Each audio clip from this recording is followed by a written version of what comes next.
ہر انسان خطا کار ہے، انسان سے گناہیں ہوتی ہے،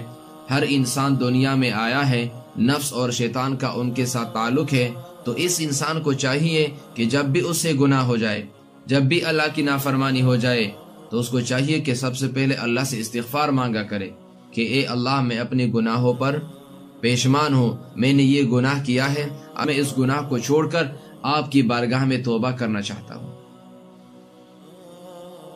ایک روایت میں آتا ہے، حضرت انس رضی اللہ تعالیٰ عنہ فرماتے ہیں ان رسول اللہ صلی اللہ علیہ وسلم مر علی شجرۃ یابسۃ الورق،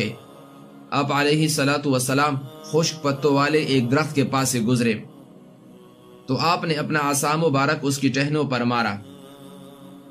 تو آپ علیہ السلام نے اپنا عصا مبارک اس درخت کی ٹہنیوں پر مارا، جس کی وجہ سے اس کے پتے جڑنے لگے، یعنی گرنے لگے۔ آپ علیہ السلام نے فرمایا الحمدللہ، سبحان اللہ، لا الہ الا اللہ اور اللہ اکبر پڑھنا بندوں کے گناہوں کو اسی طرح جاڑتا ہے، اسی طرح بندے کے گناہوں کو مٹاتا ہے جس طرح اس درخت کے پتے جڑ رہے ہیں، یعنی گر رہے ہیں۔ تو یہ چار کلمات، سبحان اللہ، الحمدللہ جس میں اللہ کی تعریف کا ذکر ہے، سبحان اللہ جس میں اللہ تعالیٰ پاکی کا بیان ہے، لا الہ الا اللہ جس میں اللہ تعالیٰ کی وحدانیت کا ثبوت ہے، اور اللہ اکبر میں اللہ کی بڑائی کا بیان ہے۔